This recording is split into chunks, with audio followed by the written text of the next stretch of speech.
Good morning, students. How are you all? I hope you all are fine and good.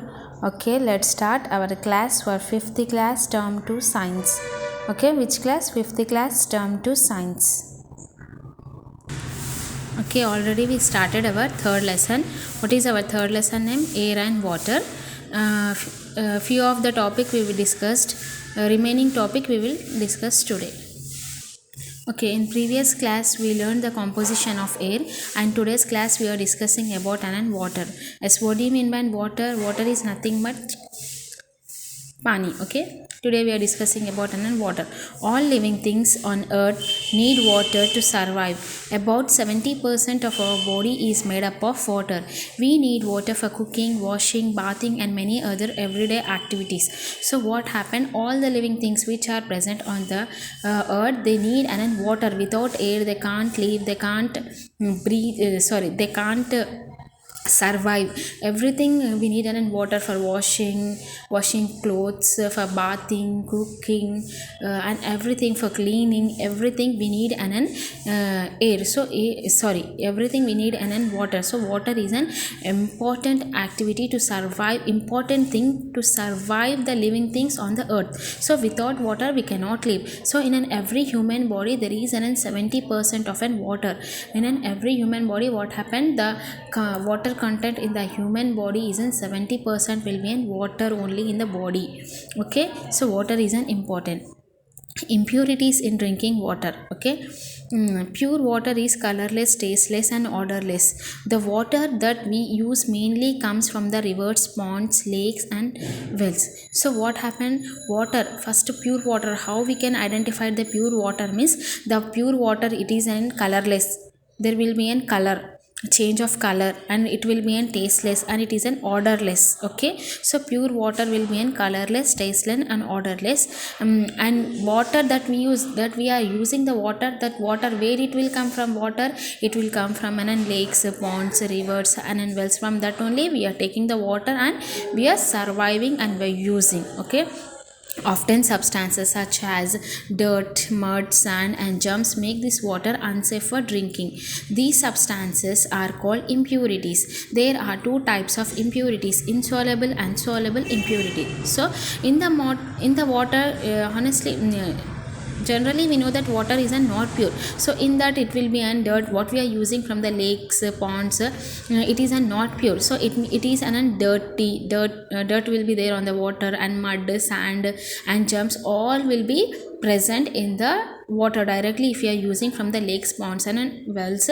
So it is an unsafe for drinking. So we have to in this that substances which are present like an mud, sand, germs, all these substances are called as an impurities. Impurities are also often in two types, that is an soluble impurities and another is an insoluble impurities. Okay, impurities such as sand and mud do not dissolve in water, they are called as an insoluble impurities. Means in impurities in that water, some substances are not dissolving in the water, like in sand, it is dissolving in the water? No, it is settled down at the bottom of the container. And mud also not dissolve in water. So these are called as an insoluble impurities.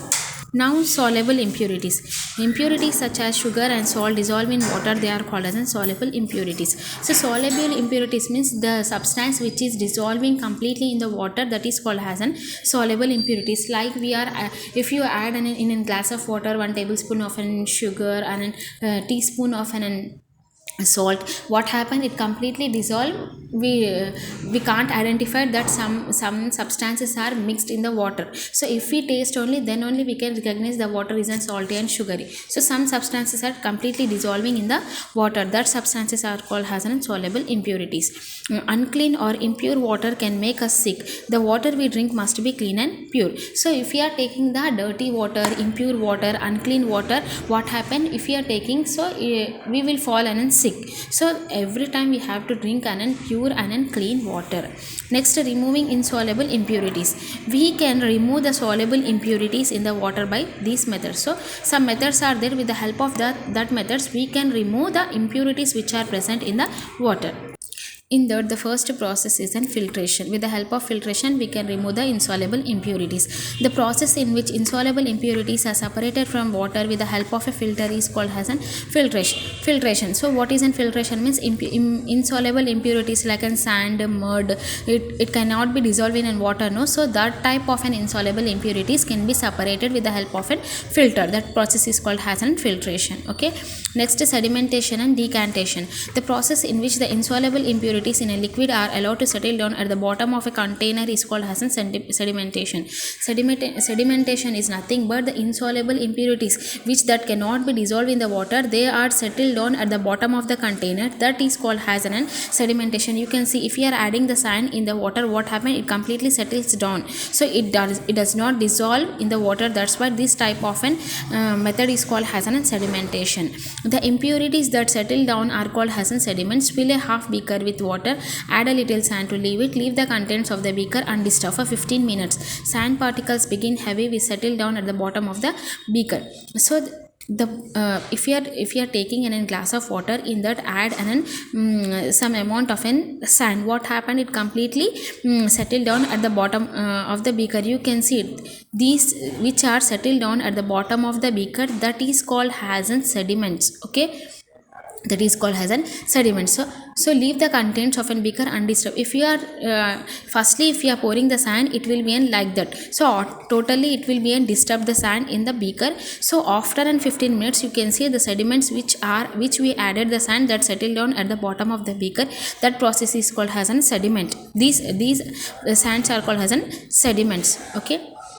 Next, the process of removing the clear water with after the sediment settled down is called as decantation. Now gently pour the clean water from the top into the another empty beaker. The clean water can be obtained by decantation. So after 15 minutes, the sediments are settled down. The pure water which is obtained above, that water again we are the process of removing clear water. So this process, the sediments are settled down and the removing the clean water above. So that process is called as decantation, and we can take this water from the top of the bottom. We can take this clear water into another container. That process is called as decantation.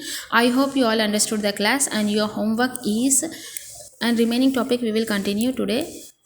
Impurities such as sand and mud does not dissolve in water.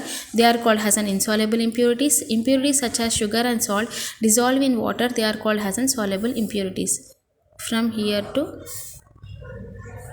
here. Okay. Homework one time. Thank you.